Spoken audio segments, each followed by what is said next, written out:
What's going on YouTube? WestHobbiesRC. So today we are back with the Goosky S1 Legend on the Spektrum radio setup.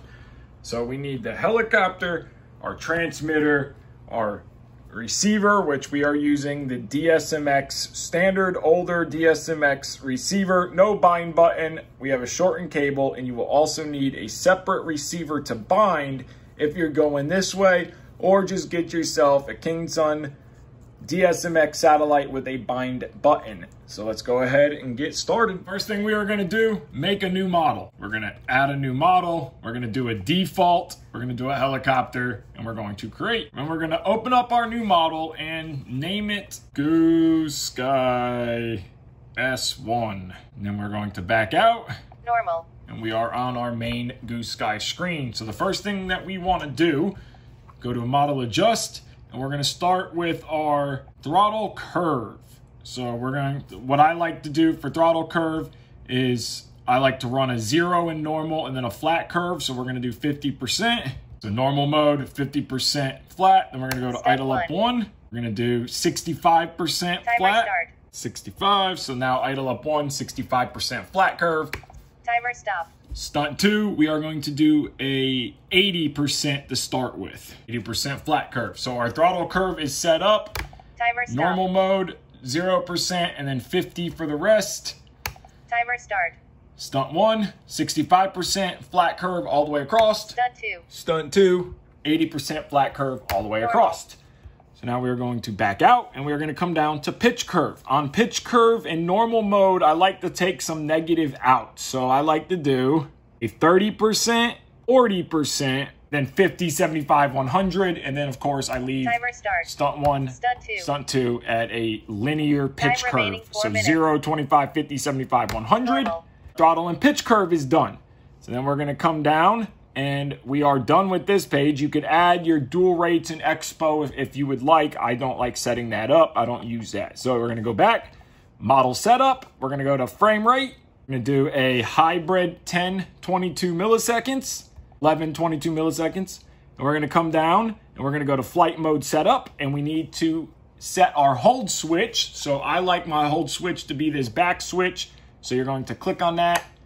Flip the switch you want. So now the highlighted section is what the hold is activated. So it switch towards me, holds on, switch away from me, holds off. I'm going to come down to channel assign.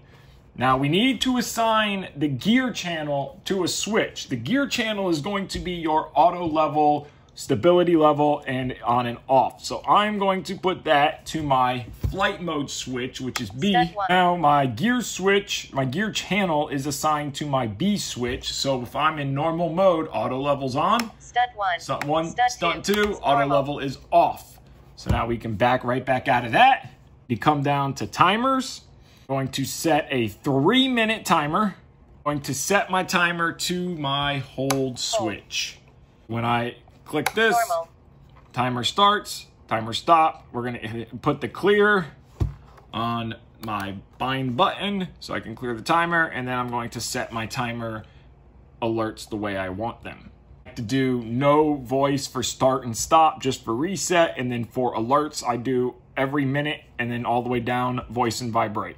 Timer is set up. Back out, make sure our timer is working like it should. Normal.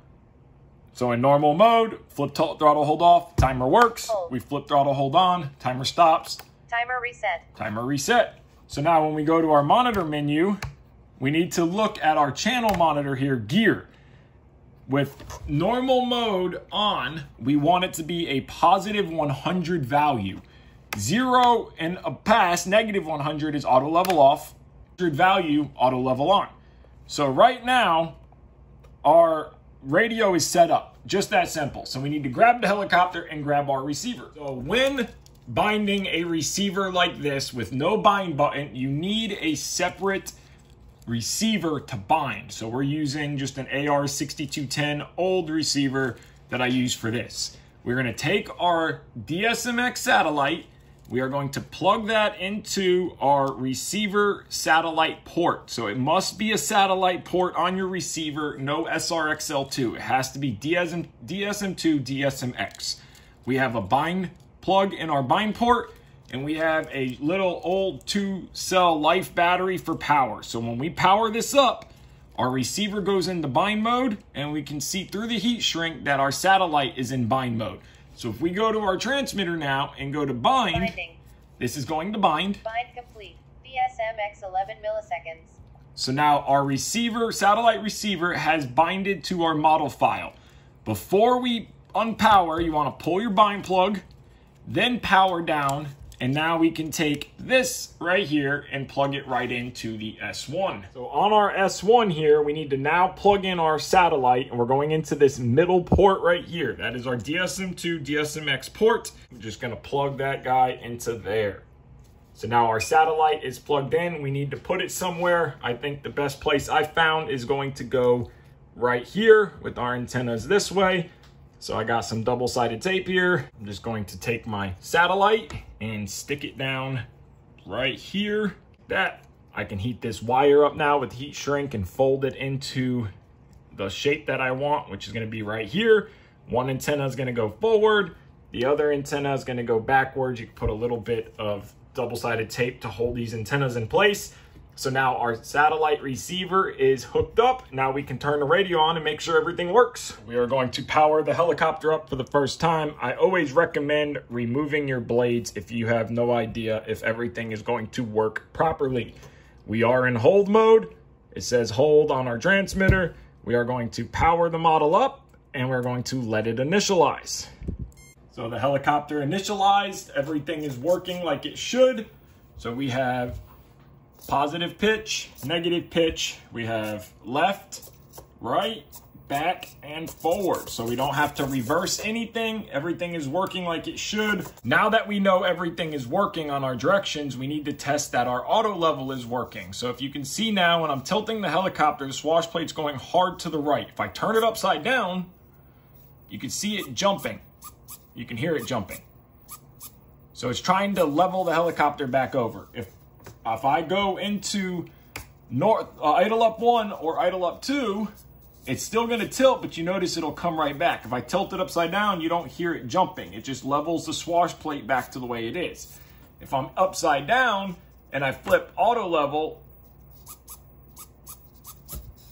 so auto level is working. So everything is set up and ready to fly. There you guys go. How to set up the Goosky S1 on a Spektrum transmitter.